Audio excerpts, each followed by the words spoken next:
Nangangamoy na. Maligayang Pasko po sa inyong lahat. Malapit na sa linggo ay December na. So, ang buwan na ito ay ang buwan ng November ay observance ng mission. Ngayon po ay Thanksgiving Sunday ng mission. At iisa lang po ang tema ng mensahe ngayong linggo sa buong Wesleyan. The urgency of the mission. Ang text po natin ay matatagpuan sa John chapter 20, verse 19 to 23 sa New Living Translation. At ang key verse po natin ay matatagpuan sa verse 21. Tumayo po tayong lahat at babasahin po natin ng sabay-sabay. As the Father has sent me, so I am sending you. Tayo ay manalangin. Ama namin sa langit, sa oras na ito, itinataas ka namin. Pinupuri ka namin, Panginoon. Pinupuri namin ang iyong dakilang pangalan sa umagang ito. Maraming salamat po, Panginoon, sa pagkakataon na maipagdiwang namin ang Thanksgiving mission ngayong linggo. Maraming salamat, Panginoon, sa iyong katapatan sa aming mga buhay. Narito din, Panginoon, ang hamon ng iyong salita na aming binasa ngayong umaga. Pagpalain mo po, Panginoon. At tulungan mo ang iyong lowly servant. Empower your lowly servant to God. Give her wisdom to exhort your word this morning. Tulungan mo din, Panginoon, ang bawat isa na tanggapin ang challenge ng iyong salita ngayong umaga. Tulungan mo kami na maging humble, maging obedient to God, na tanggapin ang iyong salita. Lord, continue to be with us this morning as we listen to your word. Ano man po, Panginoon, ang iyong gagawin sa aming kalagitnaan sa umagang ito, the highest praise and glory belongs to you. Because we ask all these things in Jesus' precious name. Amen.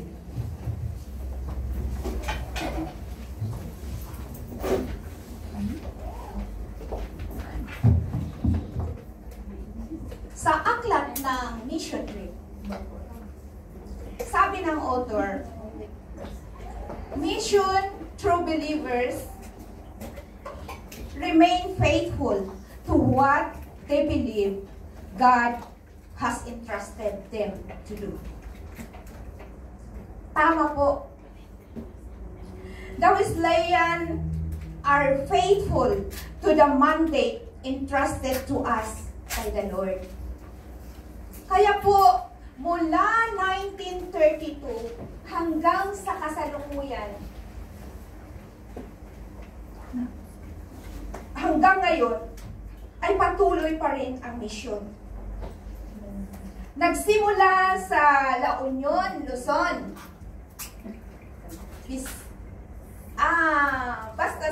Nagsimula sa Luzon, Visayas, Mindanao, no? At sa buong kapuluan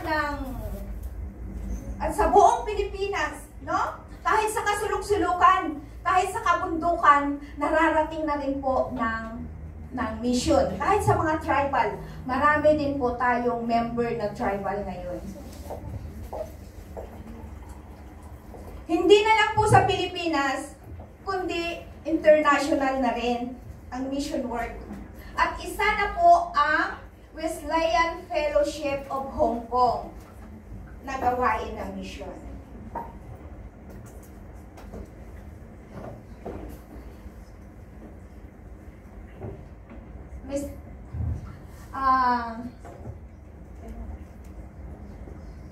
nga yan? SOS. SOS. Lakasan.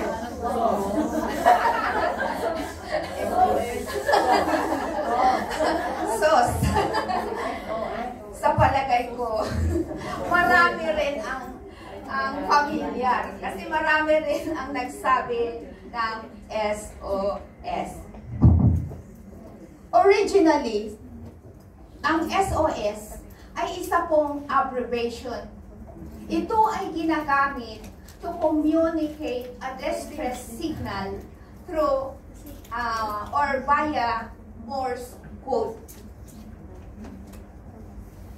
Kaya, pag nakita mo yung SOS na yan, ay parang 999 dito sa Hong Kong, no? Police hotline. Kaya, huwag niyong i-dial kasi emergency. Pag nag-dial ka niyan, ibig sabihin, emergency. Marami na po ang kahulugan ng SOS. Halimbawa,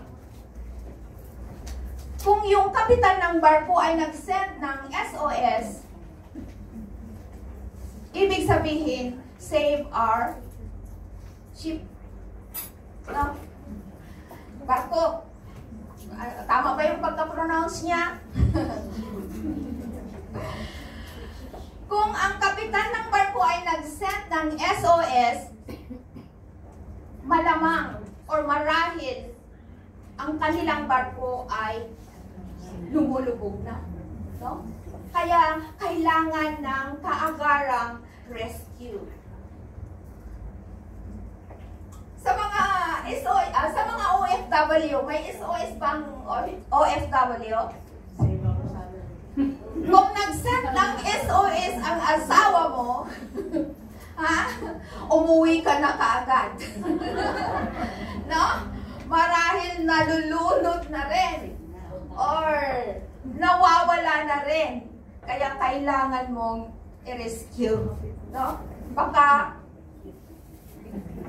sumakabilang bahay na raw, sabi nila. Hindi po ito kasali sa outline natin ngayong umaga. Ang SOS, ang acronym na SOS,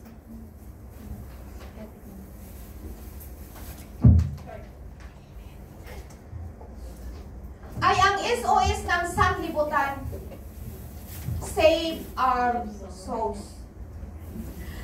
Sa teksto natin, sabi niya dito,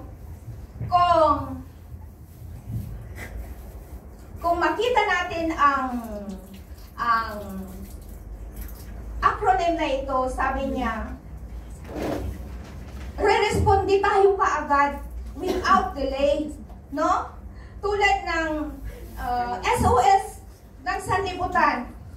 Marahil may mga taong nangangailangan or nananalangin na save our souls. So sa text natin ngayong umaga, sa John chapter 20, verse 19 to 23, ang pangyayaring ito ay gabi ng pagkabuhay muli ni Jesus. No? Easter Sunday. So nakapasok si Jesus sa nakalak na room na silid kung saan naroon nagtatago ang kanyang 10 disipulo. 10 disipulo lang. Kasi si Judas ay, di ba, nagbigti na po si Judas. At this time, wala po si Tomas sa room na yan. That night. So nagpakita si Jesus. Nagpakita si Jesus hindi upang samahan sila sa kanilang takot, no? Takot sila sa mga Hudyo kaya nagtatago po sila. O hindi siya nagpakita upang sawayin sila sa kanilang self-pity. Dahil nga sa nangyari kay Jesus, di ba? At lalong hindi hikayatin ang mga disipulo na manatiling magtago na lang sa loob ng room na yun. But Jesus appeared disciples for two significant reasons. May dalawang mahalagang rason bakit nagpakita ang Panginoong Hesus. Una, to transform the room of fear into a room of peace. So, kung alam natin yung story, pagkatapos na ilibing si Jesus sa pangatlong araw, yan po ang pagkulong nila sa silid, di ba? Sobrang takot nila. Nanginginig sila sa takot. Baka sila na ang isusunod naman ng mga Hudyo. At pagkapasok ni Jesus, kung saan sila marahil nakaupo, tumayo sa kanilang gitna. At sinabi niya, "Peace be with you." Isipin nyo nga, nakita mong namatay, nailibing, at biglang nagpakita sa iyo. Ano kaya ang reaction mo? No? At sabihin, "Peace be with you." 2 times binanggit ng Panginoong Hesus ang peace be with you dahil ito po ang pagbati ng Panginoong Hesus sa kanyang mga disipulo.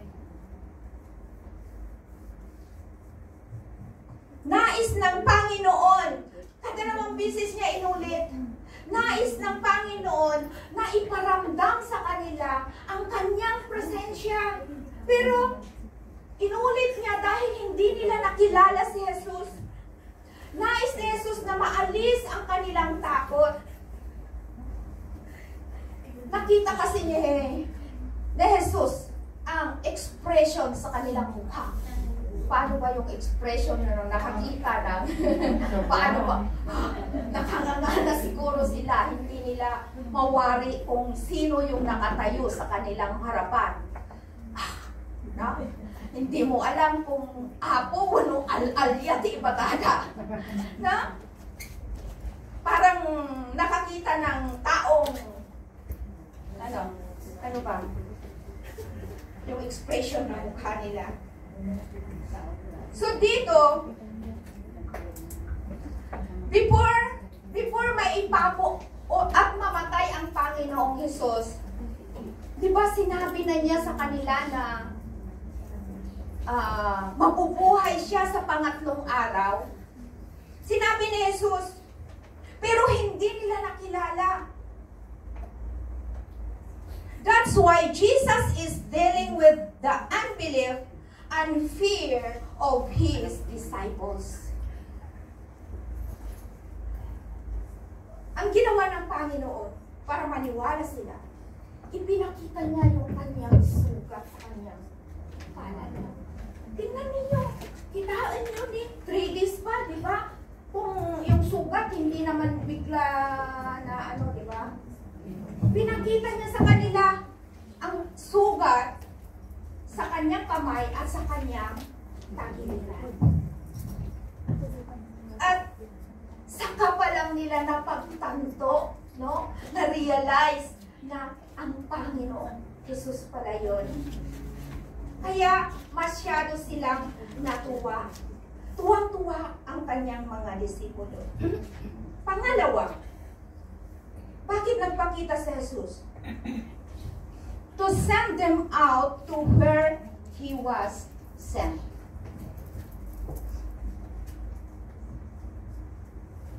Kung isipin, ma-remember natin, di ba, mahigit 3 taon na nakasama ng Panginoong Hesus ang kanyang mga disipulo sa kanyang ministry, di ba? Kasama nila ang Panginoong Hesus. So dito, sa case na ito, bilang nakakulong sa silid, never na makatulong sa mga disipulo na ma-accomplish ang kanilang misyon. No? Kung nandoon lang sila sa loob ng room na yun, hindi nila ma-accomplish yung mission na isinugo ng Panginoon. Kaya sinabi ni Jesus, kung paanong sinugo ako ng Ama, gayon din naman, sinusugo ko kayo. No? Inuutosan ko kayo. Sa madaling salita, sabi ni Jesus, ang silid na ito ay hindi kayo dapat narito. Lumabas kayo upang saan kayo sinugo. Lumabas kayo kung saan kayo sinugo. Sabi niya, di ba, sa kanyang mga disipulo. So tayo, sa atin naman na mga Kristiyano, hindi po tayo dapat nandito lang sa loob ng church. So, it reminds us na mamayang hapon pa lang ay evangelism po natin. Kailangan po lumabas tayong lahat upang ibahagi ang magandang balita, ang kaligtasan ng tao. So, ang misyon ng Panginoong Hesus ay upang iligtas ang mga makasalanan, Kaya tayo na ang prueba, no? Tayo na niligtas ng Panginoon. Kaya dapat ma-accomplish din natin ang misyon, no? To make disciples everywhere, sabi niya, na isinugo niya sa atin. Kaya sabi niya, so I am sending you. Mismong si Jesus ang nagsabi. Hindi po ang pastor, ang ministry leader, ang nag-uutos sa atin, kundi ang Panginoong Jesus mismo. We have to fulfill our mission. Amen? Dito, sa ating point, we will consider two crucial mission truths about the urgency of the mission. Pag sinabing crucial, essential, or napakahalaga, sabi niya, may dalawang point tayo ngayong umaga. Una, the mission is not optional. So makita natin dito, ang tono ni Jesus sa kanyang sinabi, as the Father sent me, so I am sending you. No? Ito ay active voice, no? Imperative, kumbaga, pautos, no? Sinabi ni Jesus sa kanyang mga alagad na ang pag-alis nila sa silid na yon ay mandatory. So, ang pag-i-evangelize natin ay mandatory. It's not optional. Wala tayong pagpipilian kundi sumunod sa utos ng Panginoon. Wala akong exciting. Kaya kapag sinabi ng evangelism leader natin, lumabas tayong lahat mamayang hapon. Mag-obey po tayo. Amen? Amen. Amen. Huwag tayong magtabo dito sa church. Huwag tayong magtabo sa park, sa McDonald's, o kahit saan-saan. No? Hindi po madali, di ba? Nasubukan niyo na po ba? Yung una kong lumabas, ay grabe, yung kaba ko. Grabe talaga, talagang nininervyos ako. Kaya sabi ko nga kanina, agtak-agtak, abot-agongkon nga, nervyos. Yung mag-share, kasi ang dami nating na-experience, di ba? Kung minsan naiinsulto pa tayo. Pero kailangan nating gawin.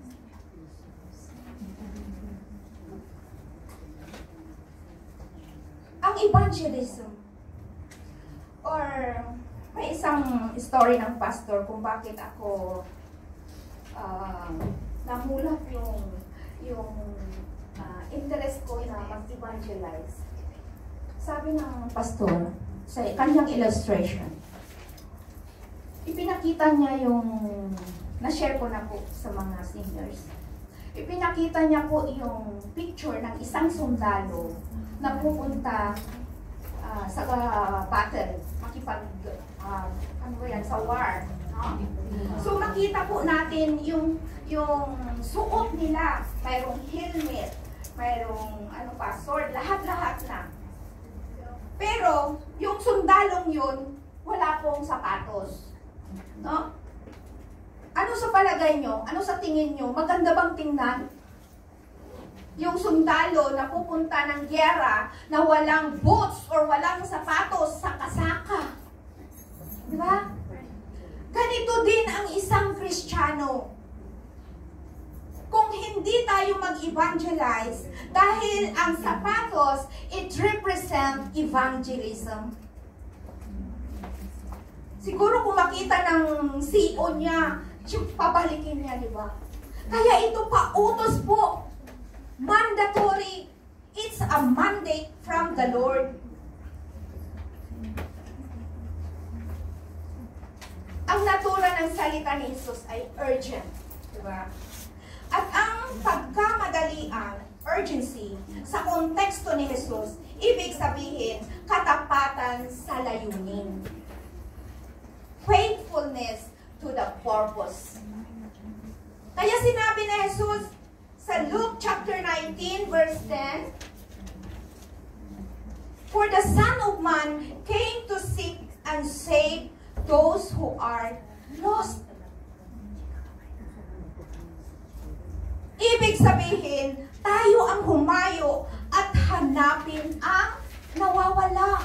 Hindi po yung sinners ang maghanap sa atin. Ang lalapit dito. The most foundational reason for Zacchaeus' salvation, no? Ma-remember nyo ba yung story ni Zacchaeus? Ano ba si Zacchaeus? Sino ang isang tax collector. Matangkad ba siya o nano? Nano siya. Kaya umakyat siya sa kahoy. Diba? Umakyat siya sa puno. So, nung dumaan si Jesus, nung nalaman niya na dadaan si Jesus, umakyat na siya sa puno na dadaanan ng Panginoon. So makita natin na ang Panginoon, bakit ba? Masabi natin na ang Panginoon ay ang naghanap kay Zacchaeus. Di ba sabi niya, "Hoy Zacchaeus, bumaba ka na." Di ba nasa taas siya, "Bumaba ka riyan at pupunta ako sa bahay mo." Di ba? Ang Panginoon ang naghanap kay Zacchaeus. O bakit alam niya yung name ni Zacchaeus, hindi niya naman kilala ito. So, dapat, ang ipinapakita niya dito, tayo ang lalabas upang humayo at ibahagi ang magandang balita. Ganon din sa Luke chapter 9 verse 56. "For the Son of Man did not come to destroy men's lives, but to save them." Napakahalaga po sa Diyos ang kaligtasan ng tao. Isipin natin ito. Ang mission ay hindi optional. Dahil ang central purpose o pangunahing layunin ng mission ay kaligtasan ng tao. Salvation of men, kaya pumunta ang Panginoong Hesus dito sa lupa. Sa makatuwid, ang Wesleyan Church, kailangang i-prioritize natin ang evangelism kaysa iba't ibang activity natin dito sa church. Is a reminder po sa atin. Nabasa nyo na ba yung Lausanne Covenant? No? Nabasa ko rin yung ito ay grupo ng mga evangelical preachers, Christians, led by Billy Graham. Itong Lausanne Covenant, sabi niya, evangelization requires the whole church to take the whole gospel to the whole world. Diba? Hindi lang ang evangelism ministry or pastors, leaders, kundi tayong lahat na iniligtas ni Kristo. Sabi ni Charles Spurgeon, ang sanlibutan ay nabubutong, kaya ikaw na Kristiyano, hindi mo dapat itago ang tinapay ng buhay. I-English nyo na rin po. Ang tinapay ng buhay. Ibig sabihin, ang salita ng Diyos. Ang challenge o ang tanong sa atin ngayong umaga. Tinatago ba natin o ibinabahagi ang tinapay ng buhay? Remember, the mission is not optional. Instead of keeping the bread for ourselves, we share it with others. And the Wesleyan Church is not a hoarder, no? Is not a keeper, but a dispenser of the good news. Because we understand that the mission to save the lost is urgent. It is not optional. Pangalawa po,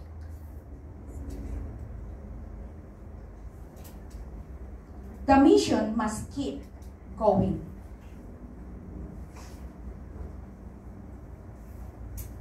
Think about this. The moment the church treats the mission as optional, more souls are added to hell than heaven. So the goal of the mission is to populate heaven, not hell. Kaya kung hindi po tayo lumabas na mag-evangelize, parang hinahayaan na po natin ang mga tao na pupunta ng impyerno.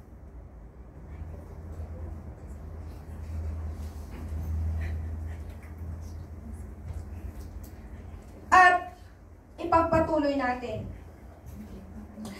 Kaya sabi niya dito, mag-obey po tayo at ipagpatuloy ang misyon na sinugo ng Panginoon sa atin.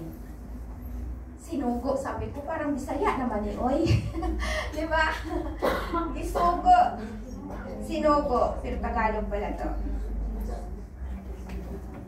Balik tayo sa sinabi ni Jesus. As the Father has sent me, I am sending you. Napansin niyo ba yung continuity? Yung pagpapatuloy? The Father sent His Son Jesus Christ to fulfill the mission, that is to save the lost.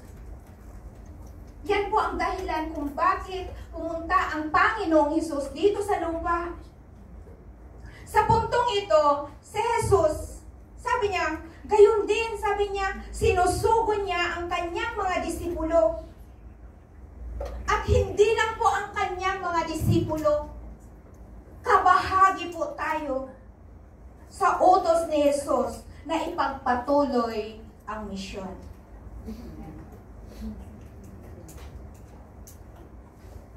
What's encouraging about participation in fulfilling God's mission is that Jesus did not send His disciples and us empty-handed or still shaking in fear.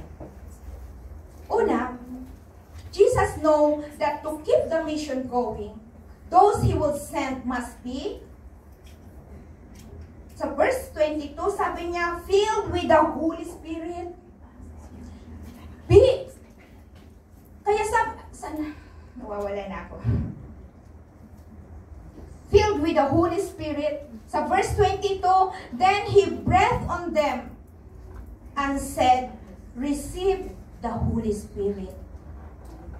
So being filled with the Holy Spirit is necessary for keeping the mission going, because the church is powerless apart from the Holy Spirit. passion to carry out the mission comes from the Spirit of God. Hindi ko rin kayang tumayo dito sa harapan ninyo. Diba? Kilala po ninyo ako. Wala po akong lakas doon. Wala po akong alam. Kasi, kung ma-remember ko pa dati, diba? Kahit na sa Sunday school, laak-laak nga. Hindi ko na iintindihan. Kasi, pag nagdi-disobey po tayo, hindi po yung banal na espiritu, hindi po mag-work. So kung mag-obey po tayo, mag-work po ang banal na espiritu. Kaya hindi ko po kayang tumayo sa harapan ninyo kung wala po ang tulong ng banal na espiritu. Sa Acts chapter 2 verse 4, sabi niya, at silang lahat ay napuspos ng banal na Espiritu Santo. Ito yung mga sinaunang Kristiyano, kasama si Peter. Noong nananalangin sila, may bumaba sa silid na pinag-prayhan nila, may bumaba na parang mga dila ng apoy, di ba? Na dumapo sa kanila. Yun ay ang banal na Espiritu. At sinabi niya sa verse 41, sa Acts chapter 2 pa rin, sabi niya, about 3,000 people added to the group that day. Ganyan po katindi ang kapangyarihan ng banal na Espiritu. Basta mag-obey po tayo. Diba? Sa mga kapatiran, diba, na nag-uubig. Hayaan nyo na lang na abtigurdur tayo, no? Normal lang daw yan, yung mag-nervyos, diba? Okay lang. Sa first time, sige, nervyos. Ngam nang bumaybayag matan, medyo matan, diba?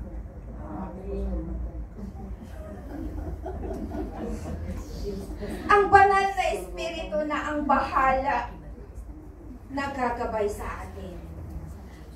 Ang banal na espiritu ang magbibigay ng lakas loob upang makapagbahagi tayo ng Ebanghelyo ni Kristo.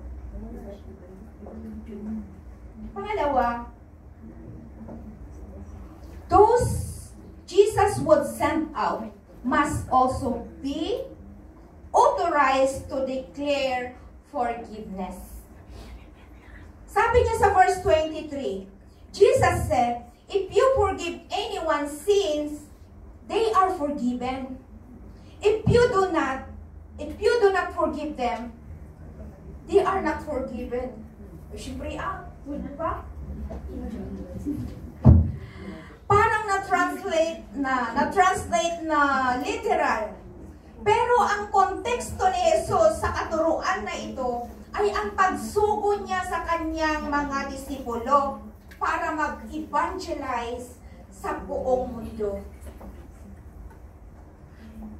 Kung ano yung tinanggap natin o nararanasan natin, yun din ang ibabahagi natin. Kaya napakahalaga po yung testimony natin, yung patutuo natin.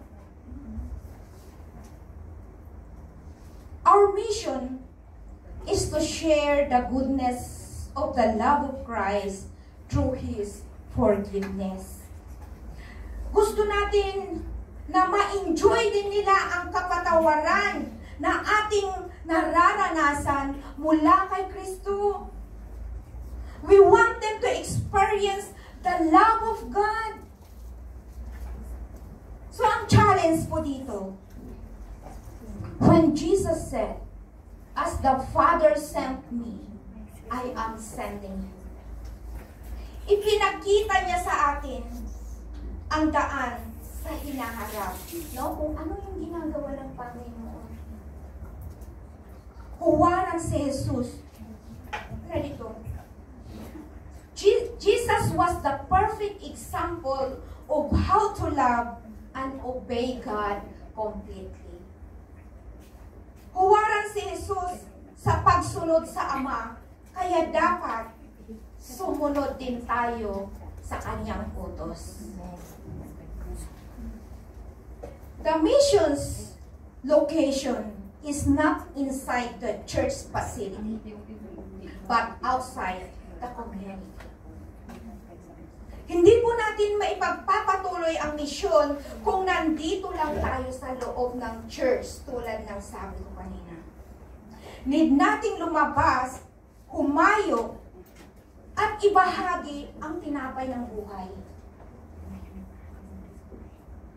In closing, why is the mission urgent? Maglakad po tayo kahit papuntang worldwide lang. Marami ang OFW sa daan. Sino pa ang hindi nakasubok maglakad papuntang worldwide? Sino po sa inyo ang hindi pa nakasubok? Lahat na tayo. Kahit saan tayo maglakad dito sa Hong Kong, di ba? Makikita natin ang dami-daming OFW. Siguro isa na rin tayo noon na nagtatambay doon. Isa din ako noon. Nagtatambay doon sa chapel room. Alam ko, marami po tayo na may tambayan, di ba? Makita natin, marami ang OFW na nagkalat. Abalang-abala sa mga bagay-bagay dito sa mundo. Walang katiyakan ang buhay. No? Dito sa magulong mundong ito, wala pong katiyakan ang ating buhay. Kailangan nila ang magandang balita ni Jesus para mabago po ang kanilang buhay.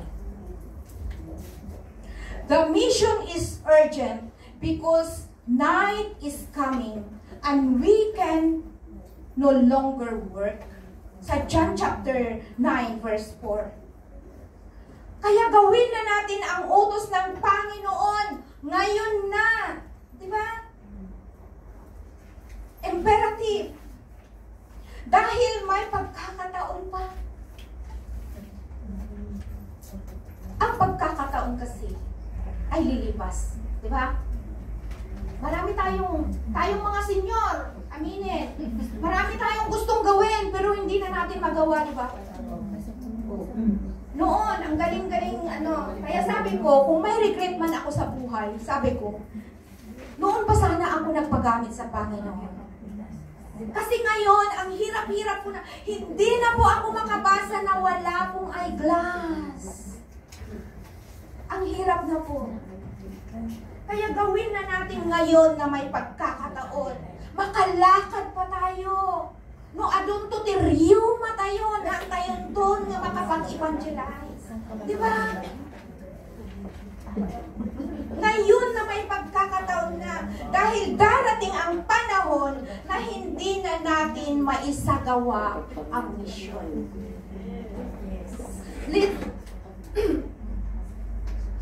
Kaya kumilos na tayo ngayon na. Nasaan man tayo naroon, ibahagi natin ang gospel. Tayong mga OFW, nagsusundo ng mga estudyante, naghahatid. Di ba may makasalamuha tayong mga kapwa natin OFW? Sa lahat, sa market, sa bus, no? Kaya sabi ko minsan, nagkukwento pa ka, nagsishare pa ako. Natapos na pala yung amo ko, hindi ko na malayan yung amo ko, tapos na yung therapist niya. Nag-ano pa rin, naputol na lang, hindi pa kami nakapag-pray. So, let's do it now because the mission is urgent. The mission is urgent because Jesus commanded us, as the Father has sent me, I am sending you. Let's be thankful to the Lord in fulfilling His mission to save our souls. At ang mandato ni Jesus sa kanyang mga disipulo ay kabahagi po tayo. Walang exempted, sabi ko kanina. Lahat po tayo ay inatasang sinugo ng Panginoon na ipatupad ang misyon na ito. To go everywhere and make them my disciples. Kaya mga kapatid, isipin po natin, the mission is optional, sabi niya sa first point natin. Pangalawa, the mission must keep going. And yes, the mission is urgent. Therefore, we must make the mission come true. This is the word of God. God bless everyone.